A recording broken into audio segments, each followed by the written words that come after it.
Jadi saya nak bagi tahu dia apa yang dia tak tahu. Bila kita tak tahu, kita bertanya. Jangan kita tak tahu, kita buat pala tahu. Kan? Pada hakikatnya adalah orang tahu yang kita ni tak tahu sebenarnya. Kan? Jadi malulah. Malu.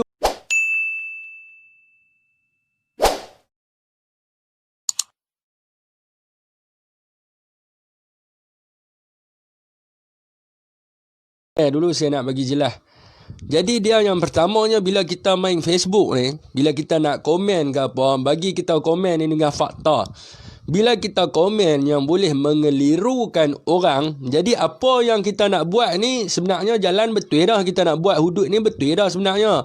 Tetapi orang hak tak faham ni, dia gatal tangan tau. Dia gatal tangan, dia gatal tangan nak komen, lepas tu dia pun tak tahu apa benda dia cakap. Dia pun tak tahu apa benda dia cakap. Jadi dia akan mengelirukan kepada orang-orang hak baru nak sign petition dan sebagainya. Jadi dia pun tak tahu apa dia cakap. Jadi saya nak bagi tahu dia apa yang dia cakap tu. Ada satu orang ni lah. Dia pergi komen. Baru dia komen tadi, saya terbaca apa yang dia komen. Jadi saya nak bagi tahu dia apa yang dia tak tahu. Bila kita tak tahu, kita bertanya. Jangan kita tak tahu, kita buat pala tahu. Pada hakikatnya adalah orang tahu yang kita ni tak tahu sebenarnya. Jadi malulah. Malulah kita duk komen sopa kita pandai, kita duk hina orang sopa kita ni pandai dah. Kita duk kata hang ni bukan YB pun, hang bukan ketua pemuda pun. Hang saja buat live kerana hang ni nak jadi batak viewer ya, hang nak gunakan isu hudud. Sebenarnya hang pun tak tahu benda apa yang aku buat. Jadi bila hang tak tahu, hang tanya. Macam saya kan. Kalau saya tak tahu, saya akan call, saya akan tanya slow-slow. Hang tanya, ni abang saya nak tanya ni pasal abang buat petition hudud ni. Apa sebenarnya? Bukannya kita terus-terus pergi tembak hang ni batak viewer apa semua. Saya lagi malu macam tu kena pisang macam tu sebab kalau saya nak buat, saya ada plan saya. Waalaikumsalam kepada Abang Saputra Zin Iskandar. Waalaikumsalam kepada Abang Man Zulkifli. Ya, pakai pomade. Tanduk jembut dermaga. Saya dah hantar mesej kat Abang Tuh tengok. Waalaikumsalam Abang Muhammad Zahid. Sampai boy. Waalaikumsalam Syafiq. Nampak segak. Ya, terima kasih. Waalaikumsalam Batang Kedah. Jadi kena tanya. Jadi pada tuan-tuan semua yang mana ni, yang sign petition apa semua, saya baru tadi menghubungi Istana Negara. Saya baru tadi hubungi Istana Negara dan saya beritahu bahawa 14 hari bulan. Boleh tak saya 13 ke 14 hari bulan macam tu lah. Boleh tak saya nak pergi hantar petition? Dia kata, cik daripada mana? Saya kata, cik saya daripada Kedah. Dia kata, post tak boleh. Saya kata, tak boleh post. Sebab saya punya sahabat, follower saya, mereka nak tengok bukti, saya nak kena hantar juga ke Istana Negara. Lepas tu dia kata, tak apa, kami tak paksa, boleh menghantar, tapi jangan berkumpulan, seorang saja. Maka tidak boleh berkumpul dan sebagainya. Nak berkumpul lepas tu, tunggu saya pergi hantar dulu, jangan buat kacau macam dulu. Saya pergi hantar, budak pukul ramai mai, sekali dengan Black Maria mai, sekali dengan jadi biar saya hantar dulu. Lepas tu kita nak jumpa, kita jumpa di kemudian di tempat-tempat lain.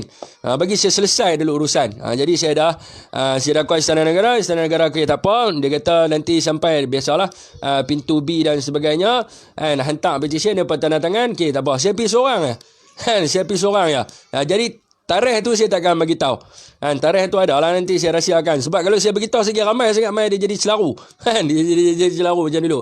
Waalaikumsalam Abang Surendra Suren. Waalaikumsalam Amanah Yahya. Waalaikumsalam. Macam mana interview? Okey ke? Okey.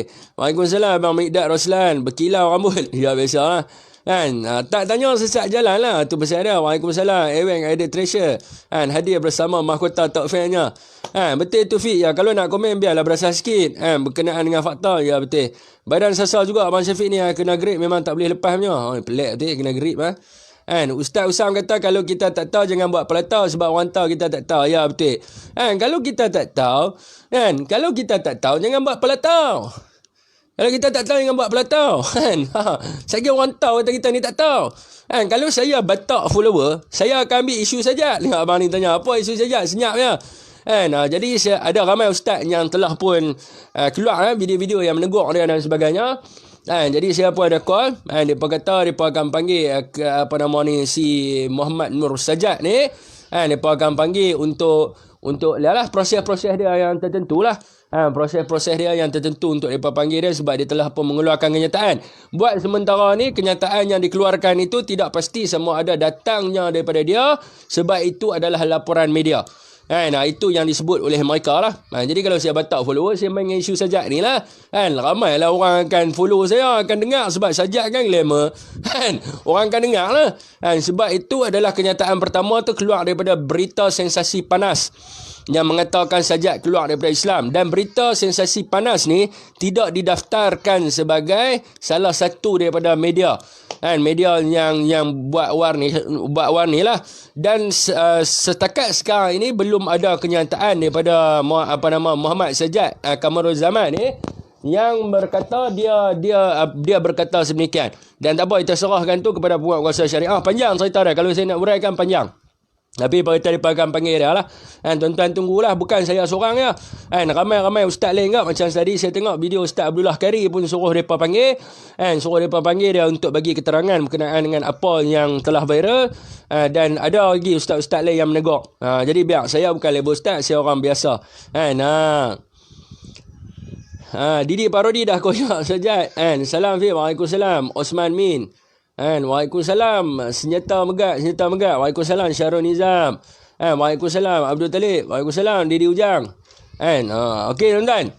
Jadi tadi ada satu komen yang terpanggil untuk saya buat live selepas interview ni. Saya habis interview tadi, tiba-tiba masuk masuk notification.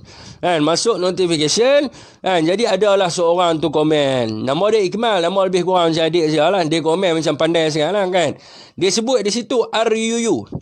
RUU ni adalah rang undang-undang lah. Rang undang-undang ni adalah private bill ataupun bill ke parlimen. Nak gubal satu undang-undang ni kita pakai RUU. Dalam bahasa Inggeris kita panggil sebagai bill.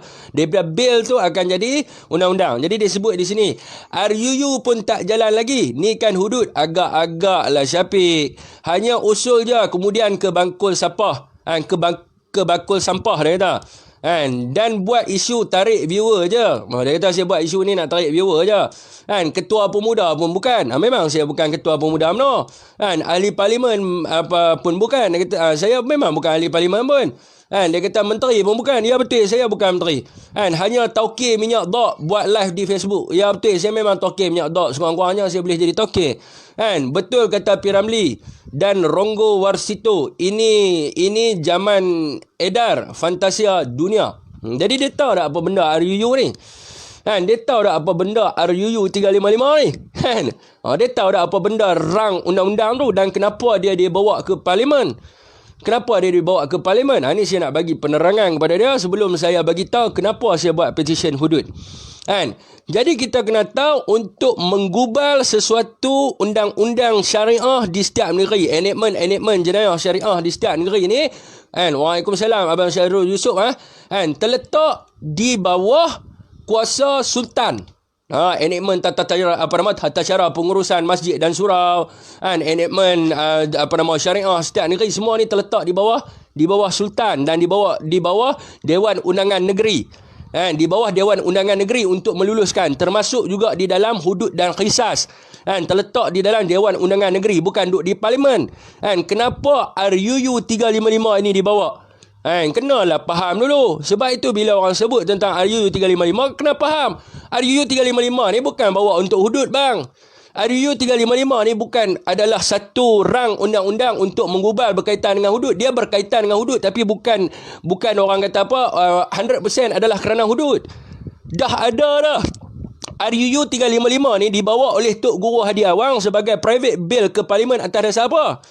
Negeri Kelantan telah pun meluluskan hudud, qisas dan juga takzir. Waalaikumsalam Muhammad Yusof. Selepas pada tahun 1993 hingga tahun 2015, Kerajaan Negeri Kelantan melalui perkenan Duli Yang Maha Mulia Sultan Kelantan di bawah Dewan Undangan Negeri Kelantan telah pun meluluskan satu akta yang dipanggil sebagai Enactment Kanun Jenayah Syariah 2 1993 Palang 2015. Dah lulus dah di peringkat negeri.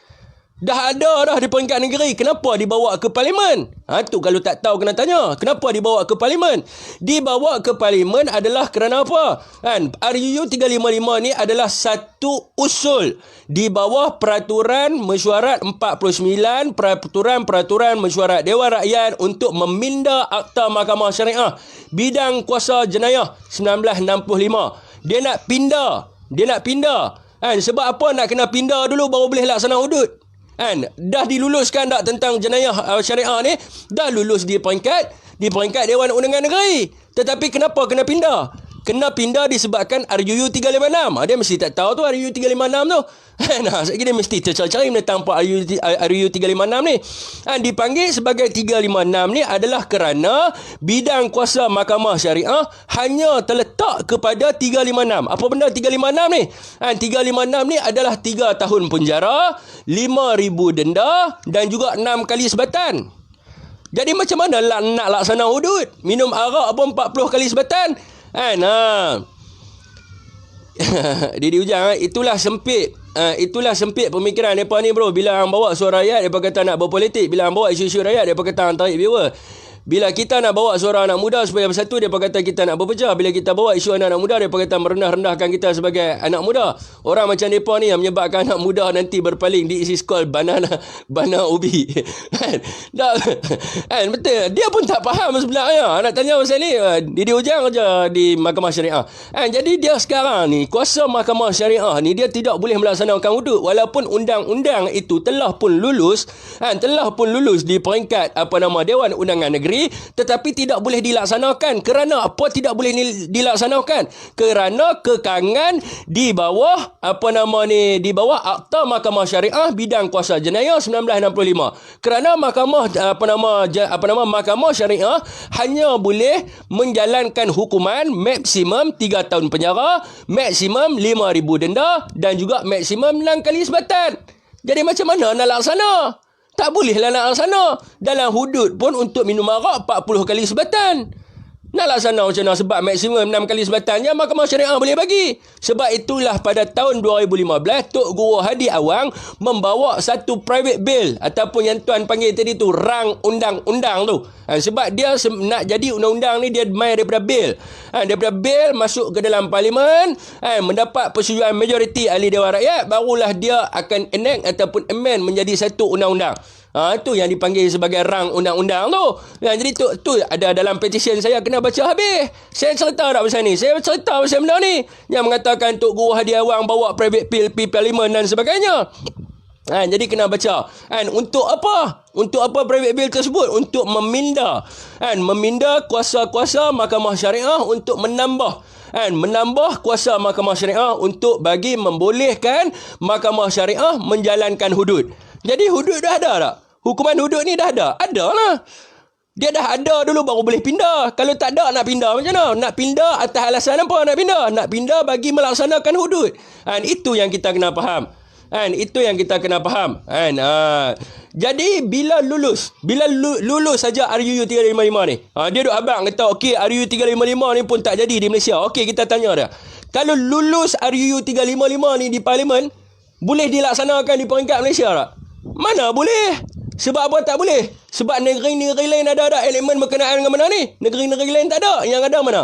Yang ada Terengganu dengan Kelantan. Jadi apabila RUU 355 diluluskan, hanya negeri Kelantan sahaja yang boleh melaksanakan hukum hudud kerana Dewan Undangan Negeri Kelantan telah pun meluluskan enactment Kanun Jenayah Syariah 2 1993 Palang 2015. Jadi kalau lulus RUU 355 di parlimen, yang boleh buat siapa? Yang boleh buat Kelantan ya. Negeri-negeri lain boleh buat. Negeri-negeri lain tidak boleh buat bang. Ini adalah berkaitan dengan RUU. Sebab itulah kita bawa petition ni. Kita pergi ke peringkat mana? Kita pergi ke peringkat istana. Untuk apa? Supaya dimasukkan setiap negeri ni dibincang. Saya dah bagi tahu daripada peringkat awal. Ketua bagi agama Islam di peringkat persekutuan adalah yang di Pertuan Agong. Dan ketua bagi agama Islam di negeri-negerinya, di negeri-negeri beraja adalah Raja-Raja Melayu dan Sultan. Ketua bagi agama Islam bagi negeri-negeri yang tidak beraja adalah yang di Pertuan Agong. Jadi saya dah bagi tahu dah tujuan memorandum ini dibawa untuk dibincangkan di peringkat Majlis Raja-Raja Melayu.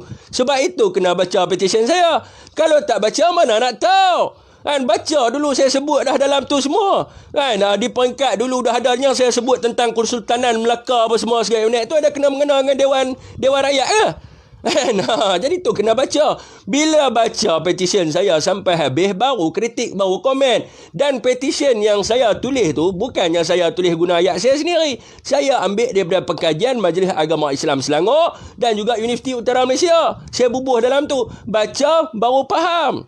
Jadi apabila di setiap negeri ini dan juga majlis-majlis agama Islam di setiap negeri telah pun mempunyai yang di jenayah syariah, maka barulah kita boleh bawa untuk sokongan. Semua negeri ni dah ada. Semua negeri dah standby dah kanun untuk jenayah syariah ni. Baru kita bawa ke peringkat parlimen untuk dibincangkan di dalam parlimen bagi meminda enactment Mahkamah Syariah bidang kuasa jenayah 1965 supaya membolehkan hukuman hudud, qisas dan takzir ini dijalankan di Mahkamah Syariah. Jadi bagi peringkat orang kata apa, adakah orang bukan Islam boleh dilaksanakan hudud kepada mereka? Daripada sudut mahkamah pula kita kena pindah pula satu lagi bil 211A, Mahkamah Sivil tidak boleh mencampuri urusan di Mahkamah Syariah. Tidak boleh campur urusan di Mahkamah Syariah di dalam perkara 1211A. Jadi kita kena bincang pula macam mana bagi orang bukan Islam. Tapi yang pentingnya yang saya tujukan di sini adalah untuk kita melaksanakan di kalangan orang Islam. Di kalangan orang Islam. Jadi sebab itulah kena mengetahui. Memang saya bukan ketua pemuda. Memang saya bukan YB. Saya nak tanyalah semalam, Wee Ka Siong bawa usul ke parlimen tu, siapa yang bagi kat dia? Siapa yang bagi dekat dia untuk dia pindah usul berkaitan dengan pemandu mabuk? Bukankah rakyat yang membuat petition? Bukankah rakyat yang mendapatkan respon hampir 100,000 responden untuk petition yang telah dibuat dan diserahkan kepada Wee Ka Siong untuk meminda akta tersebut atas apa? Atas suara rakyat. Adakah rakyat-rakyat yang hantar ni adalah mereka ni adalah ketua pemuda? Adakah mereka ni adalah menteri? Rakyat yang buat. Jadi apa masalahnya di peringkat rakyat? Sebab rakyat yang memilih wakil rakyat. Jadi wakil rakyat adalah wakil kepada rakyat.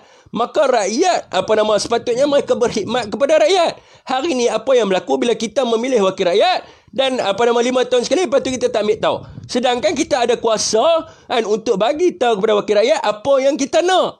Apa yang kita nak. Inilah yang dibuat petition ni. Yang kita nak adalah hukum Islam. Bagi ada dulu di setiap negeri. Bagi ada semua negeri daripada negeri-negeri tanah Melayu dan juga Sabah dan Sarawak, bagi ada dulu enactment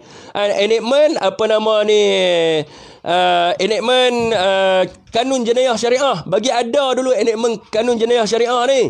Lepas tu baru kita bincang di parlimen untuk meminda akta Mahkamah Syariah bidang kuasa jenayah 1965 ni 356 ni, baru kita bincang. Bagi ada dulu persediaan dah ready dah untuk kita buat hudud ni, maka kita bincang untuk meminda apa yang menyekat hudud ni. Tapi masalahnya sekarang ni, kalau RUU 355 diluluskan, mana negeri yang boleh buat hudud? Hanya Kelantan saja, Kelantan dengan Terengganu saja, kerana mendapat perkenan daripada Duli Yang Maha Mulia Sultan Kelantan dan juga Duli Yang Maha Mulia Sultan Terengganu. 2 negeri saja yang boleh laksana hudud, bukan semua. Ni kita kena faham ni. Kalau tak faham, duk balun orang supaya dia cerdik lebih lah. Kan dah kena stepek. Waalaikumsalam Abang Fikri Ismail. Hamba sokong hudud dan perjuangan demo yang ikhlas kerana Allah Subhanahu Wa Taala. Syabas Fik, tak ramai anak muda yang berani macam demo. Selut, terima kasih. Saya pun selut abang juga. Hudud ialah hukum Islam. Nak tegakkan hukum Islam adalah tanggungjawab setiap Islam. Tak kiralah awak tu YB kan, magistrat kan, suri rumah kan. Aduh. Dalam parlimen, adakah pihak pembangkang setuju nak buat hudud? Apa yang aku tahu, pihak pembangkang yang setuju dalam parlimen. Waalaikumsalam Abang Fauzi Cupin. Dedi Ujang, hudud the best. Teruskan bawa hukum hudud ni Syafiq. Jika tiada orang lagi yang ada dengan saya mesti ada. Teruskan. Kita perkasakan hukum Allah dan Islam. Itu yang terbaik. Terima kasih Dedi Ujang kerana memberi sokongan. Fik, tolong ulas isu Ultra Kiasu pergolakan UMNO dengan Bersatu. Ni pasal apa pula dah. Dedi Ujang ada awet lah dalam ni. Assalamualaikum warahmatullahi wabarakatuh sahabat Syafiq. Waalaikumsalam Abang Muhammad Batin. Ana Yunus, terbaik bos, terima kasih. Saya nak baca lagi. Saya dah sign petition. Ya, Dedi Ujang, nama sebenar apa? Nak ambil nombor telefon. Hai Didi, salam Syafiq, sokong hang. Dah siap sign petition, terima kasih. Jangan marah orang tak tahu komen kerana dia tak tahu. Saudara boleh jadi pensyarah, boleh beri pencerahan pasal banyak yang tak tahu. Terima kasih. Saya tak marah pada dia, tapi ayat dia pakai tu kan tak kena dan boleh mengelirukan orang ramai. Fik pakai pomade kan minyak dap tu yang berkilat rambut sampai janggut pun. Sokong hudud demi Islam Melayu tak pakai minyak dap kat kepala tuan agak-agak. Dia serbu tak pakai helmet tu Fik. Pangkah biar rapat Fik. Terima kasih. Waalaikumsalam Abang Ali Haikal. Waalaikumsalam Tupai Jahat. Waalaikumsalam Remy Perkasa. Waalaikumsalam Seri Buana. Salam Fik, aku sokong. Han teruskan. Itulah Waalaikumsalam. Abang Fido Sani. Itulah yang saya kata pada tuan-tuan. Itulah saya kata. Hari ini kita nak bagi tahu. Sebab apa saya baca kepada laporan-laporan human right. Kenapa kegagalan hudud ini berlaku? Saya dah bagi tahu dah kenapa hukum hudud ini berlaku. Kerana apa yang dibincangkan di peringkat hak asasi manusia ni tertumpu kepada satu sudut. Tuan-tuan pergi cari laporan hak asasi manusia yang membincangkan tentang mangsa. Tidak ada. Semuanya membincangkan tentang pesalah. Kononnya peluang kedua dan sebagainya. Semua bincang tentang pesalah. Tak ada tentang mangsa. Jadi apabila kita nak cari keadilan. Keadilan ni mestilah sama rata. Nak cari keadilan. Justice. Justice is for all. Bukan untuk pesalah. Mangsa macam mana? Saya dah terangkan dalam live saya. Tuan-tuan pun dah dengar apa yang saya terangkan. Jadi sebab itulah kita nak tunjukkan di sini bahawa mereka mengatakan bahawa hudud adalah hukuman yang tidak relevan. Mereka kata kerana hudud ni telah pun ketinggalan zaman berabad-abad. Bila saya baca, saya tergelak ya. Saya kata kalau nak bandingkan hudud dengan kanun kesesaan ni satu undang-undang yang lapuk. Sebab apa? Dekat dunia sekarang ni kita bincang tentang apa? Kita bincang tentang prevention and prediction method. Pencegahan dan juga menjangkau jenayah daripada berlaku. Saya nak tanya, dalam kanun kesesaan ada tak? Ada tak orang kata apa? Satu nilai yang boleh menyebabkan kepada pencegahan? Tak ada. Macam mana nak dapatkan kepada prediction of crime? Tak ada. Yang ada dekat mana? Kalau kita katalah dalam era globalisasi hari ini, kita lebih kepada menghukum bukan untuk memberi hukuman kepada dia tu untuk menyeksa dia, tetapi memberi hukum supaya dapat menjadi satu prevention method for all, menjadi satu pencegahan terhadap jenayah, dan untuk memberi seseorang tu disiplin, dan orang yang melihat hukuman yang dikena tu akan membawa iktibar kepada diri dia. Itu metod yang kita gunakan sekarang ni dalam dunia, dalam sudut yang dipanggil sebagai untuk pencegahan jenayah. Untuk pencegahan jenayah. Jadi saya nak tanya, dalam kanun kesesaan ada tak benda ni? Tak ada. Dalam kanun kesesaan tak ada. Tak ada benda ni. Yang ada kat mana? Hudud. Jadi mereka kata hudud ni adalah hukuman yang kejam dan tidak ni segala macam kerana ada hukum bunuh. Saya nak tanyalah, dalam kanun kesesaan tak ada hukum bunuh ke? Siapa tak belajar kanun kesesaan, tak apalah. Ni dia faham anak kencing aku. Anak kencing kau silap banyak lah. Aku baca buku tu 9 tahun. Jadi kanun kesesaan pun ada hukuman bunuh di bawah perkara 1211A 302. Lepas tu atau dadah membahaya 1952 pun ada hukuman bunuh 39B. Semua ada hukuman bunuh. Kenapa hangpa tak kritik bahawa kanun kesesaan dan juga British common law ni sebagai undang-undang yang kejam? Dua-dua ada. Dua-dua ada hukuman yang bunuh. Daripada sudut keadilan, adilkah kanun kesesaan ataupun dipanggil sebagai British common law ni? Tidak adil dan tidak wajar pada zaman sekarang ni. Dan sebab itulah kerana ketidakwajaran dan kelapukan British common law ni lah yang menyebabkan indeks jenayah meningkat, yang menyebabkan jenayah berleluasa. Jadi kita tak dapat nak terima lagi British common law ni kerana dah lapuk. Jadi kita nak kena bawa yang tidak lapuk, yang relevan untuk digunakan, yang boleh kepada prevention and prediction. Apa dia? Hukum hudud. Hukum hudud. Apa saja yang kita lakukan demi untuk menegakkan Islam. Kalau tak kita sokong demi Islam, siapa lagi? Kita lah yang nak kena bersuara. Teruskan perjuangan ni, Fiq. InsyaAllah sama-sama kita ke jalan Allah Subhanahu Wa Taala. Ya, terima kasih. Syafiq, aku tak pandai pasal undang-undang. Aku sokong kalau selagi kebaikan kepada agama Islam. Terima kasih. Abang Abdullah Muhammad Ali. Hak mau infak ya. Hari tu masa perjuangan dulu dia yang infak. Cerita apa pun sama je bro. Melayu kalau berpolitik macam politik nak kenyang tembolok je. Rakyat jadi orang politik nak kaya kerja sendiri. Bahawa ulama siapa ulama nak boleh percaya ulama siapa tak ada sama. Nak kata tak boleh kata juga tuan. Sebab di Kelantan lulus. Di Kelantan lulus. Kalau orang nak kata ulama PAS macam-macam pumpang tapi depa lulus. Depa ada kanun kanun dipanggil sebagai kanun jenayah syariah 2.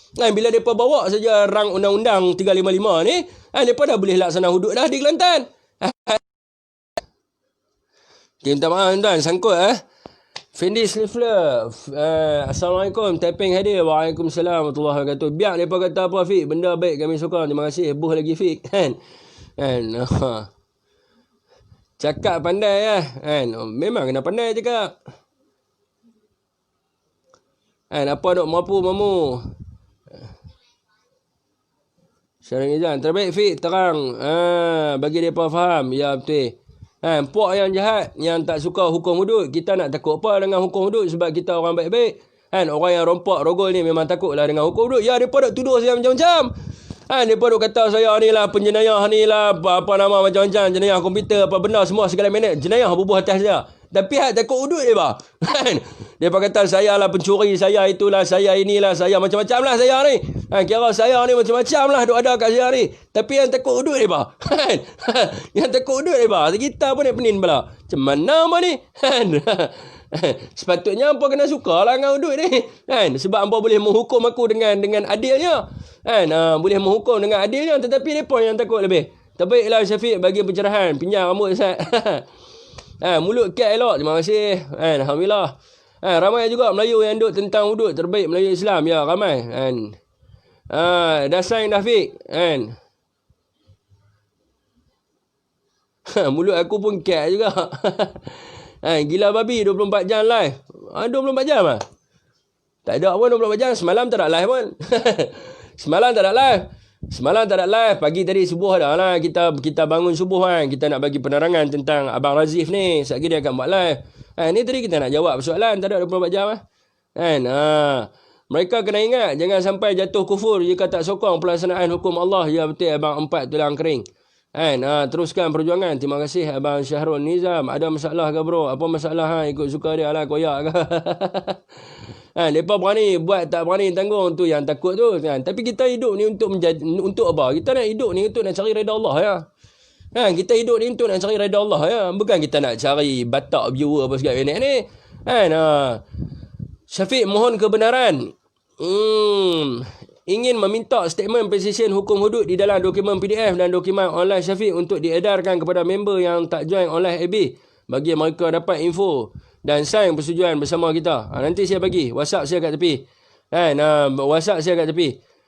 Aku tak ada masalah dengan hang dengan dia pun tak ada masalah hang saya apa. Terima kasih. Jangan duk bergaduh, Kita sama-sama orang Islam ni duk bergaduh. Syafiq aku sokong sebab aku tak faham tentang undang-undang. Jadi aku sokong, biarlah yang tak sokong sebab aku Islam mesti sokong teruskan. Bermakna takut dengan hukum Allah. Sign petition. Apa komen si terasa cakap orang Malaysia malah masuk ladang? Siapa dia? Tak faham saya tak faham. Terbaik Syafiq teruskan perjuangan ni. Saya sokong 100% demi Islam. InsyaAllah Allah akan pemudahkan segala urusan. Ya betul tuan. Kita hidup ni untuk mencari redha Allah ya. Bukan ada apa pun atas dunia ni tuan. Saya dulu duk kejar duit juga. Tanya member saya, Apik Langkawi ni, dia tahu dia kerja sekali dengan saya. Saya dulu duk kejar kemewahan dunia juga. Hilang tak? Hilang sekelip mata ya. Kan lama pun hanya satu surat ya. Satu surat keluar, pom, hilang. Sekelip mata hilang segala-galanya. Bukannya susah pun. Jadi untuk peringatan, hidup ni kan ada apa-apa pun. Hang kaya esok jatuh. Hang senang esok jatuh. Hang susah boleh jadi kaya. Dia boleh pusing-pusing macam tu ya. Tetapi apa yang kita nak tunggu? Kita nak tunggu adalah di akhirat sana. Kita nak cari redha Allah. Bila kita nak cari redha Allah, kita kenalah ikut hukum sebagaimana yang ditetapkan oleh Allah Subhanahu Wa Taala. Yang kita nak takut siapa? Yang kita nak takut siapa? Yang kita nak takut siapa? Benda ni akan mempermudahkan kepada orang-orang yang lain. Seperti anggota polis dan sebagainya. Hari ni anggota polis kerja tak rehat tuan-tuan 24 jam. Pagi, petang, siang, malam tangkap. Tapi mereka tak pergi tanya pun kat anggota polis tu, ada main benar ke? 24 jam tak tidur. 24 jam tangkap orang. Pagi, petang, siang, malam kerja. Sebab apa? Sebab inilah jenayah banyak.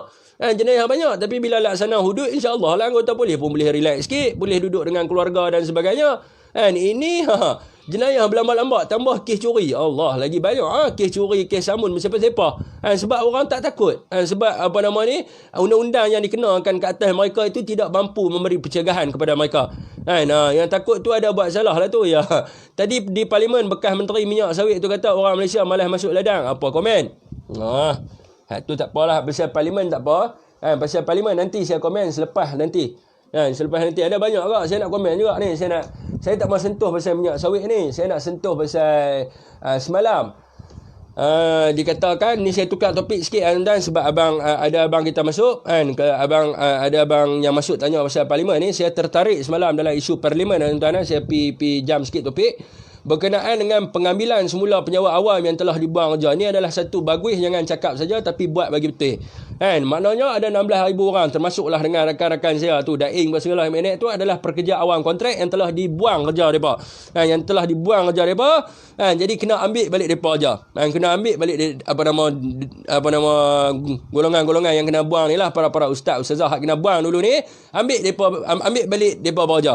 Jangan duk cakap saja. Jangan duk cakap saja. Kesian ada di antara mereka yang terpaksa meniaga dan sebagainya.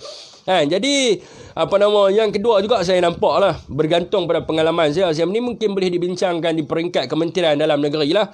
Kalau kita tengok hari ni penjawat awam, kalau kita tengok di bawah tata kelakuan penjawat awam PU 396 ataupun PU 395, penjawat awam ni mudah kena buang kerja. Dia tidak dituduh di mahkamah buang kerja macam tu. Kalau tengok adalah kelicikan di dalam PU 395 ni, bermakna pegawai yang berpangkat ACP ke atas ni boleh buang kerja orang macam tu tanpa ada pendakwaan dan sebagainya. Jadi saya minta lah kepada kerajaan. Semalam pun saya ada call cakap dengan ASP Ali Bashar dan sebagainya. Perlu ada bukan saya merujuk pada diri saya tapi saya merujuk kepada semua orang. Anggota penjawat awal yang pernah dibuang kerja, perlu ada satu benda yang lebih adil. Maknanya bila nak buang seseorang pejabat awam ni mestilah dihakimi di mahkamah sebagai contohnya. Maknanya pegawai ni kena tuduh defendant ni di mahkamah. Bukannya boleh keluar surat anda telah dibuang kerja macam tu. Lepas tu bila nak fight balik kes, tidak boleh pakai lawyer kerajaan. Nak kena pakai lawyer awam. Kos macam kes saya 30,000, macam Tuan Ali Bashar dia punya kes 80,000. Bayangkan kalau orang tu tak ada duit, macam mana dia nak fight di mahkamah? Maka tidak adalah pembelaan bagi diri dia. Kita minta dua lah kepada Menteri KDN. Saya tengah buat satu ni lah untuk penjawat awamnya. Saya minta dua. Yang pertamanya, penjawat awam yang dibuang ni mesti kena ada satu badan khas di Kementerian Dalam Negeri untuk buat tribunal siasatan semula sekiranya ada aduan. Maknanya aduan selepas dibuang kerja. Sebab apa? Macam AIC dia tidak akan ambil dah. Suruhanjaya Integriti dia tak ambil dah. Selepas dibuang kerja dia dah tak ambil dah. Maknanya kena ada di dalam Kementerian Dalam Negeri. Ini khususnya untuk polis lah. Dipanggil sebagai jawatan kuasa tribunal penyiasatan semula. Kes bagi penjawat-penjawat awam yang telah dibuang kerja. Maknanya kalau ada aduan, mereka akan buat tribunal untuk cek semula. Sama ada tak berlaku improper proceeding ataupun dipanggil sebagai prosedur yang tidak proper. Improper prosedur lah. Dia kena tengok balik. Ada tak kena buat tribunal semula. Dan untuk membuang penjawat awam juga di bawah tata kelakuan penjawat awam ni mesti kena tuduh di mahkamah. Sebab sebelum ni tak perlu tuduh di mahkamah. Kalau dia tak puas hati dia buat surat lah. Dia buatlah sikit, tenyes sikit. Okey, terlibat dalam benda ni, terlibat di dalam kesalahan ni, terus buang aja. Jadi untuk penjawat awam khususnya PDRM yang paling banyak lah anggota kena buang aja ni. Jadi mesti kena ada adil lah, sebab semua jenayah dituduh di mahkamah, tapi bila melibatkan tata kelakuan penjawat awam tidak dituduh di mahkamah. Terus buang mengikut seorang pegawai polis yang berpangkat ACP saja. Kalau dia nak buat penganiayaan, maka orang tu nanyalah kena buang aja. Jadi saya tengah buat lah ni dokumen 2. Berdasarkan apa yang dibincangkan dalam parlimen semalam lah. Saya ada call minta pandangan daripada Tuan Ali. Yang pertamanya mungkin saya nak cadangkanlah untuk wujudnya satu jawatan kuasa tribunal khas untuk menyiasat semula kes-kes pegawai pegawai ataupun anggota yang telah dibuang kerja. Yang keduanya adalah berkaitan dengan mana-mana anggota yang nak dibuang kerja di bawah peraturan pejabat awam ni mestilah melalui mahkamah, mestilah dituduh di mahkamah. Hari ini tak adil. Tidak adil sebab tak tuduh kat mahkamah. Tak tuduh, terus keluar surat ya, sign pom, mai kat kuasa. Tu je. Tu je. Tak ada tuduh, tak ada bicara, tak ada apa benda pun tak ada. Tak ada apa. Keluar surat ya terus kena buang je. Ini jadi masalahnya. Dan dia boleh menyebabkan adanya veto power kepada seseorang. Adanya kuasa veto kepada seseorang. Maknanya bila dia tak suka pada orang tu, dia boleh menggunakan improper, dipanggil sebagai improper proceeding, menggunakan veto power untuk menyebabkan kepada malifide kepada seseorang. Tu dia ayat. Dia menggunakan kuasa mutlak. Menggunakan kuasa mutlak dengan penggunaan prosedur yang tidak proper untuk membawa ke penganiayaan kepada seseorang, malafide. Itu yang kita kena tahu. Jadi itu yang kita minta. Itu yang kita minta khususnya dalam pasukan polis diraja Malaysia. Sebab benda ni paling banyak dalam PDRM. Ni saya bukan khusus kepada kes saya. Kes saya tak perlu sebab saya ada hire. Saya ada hire lah.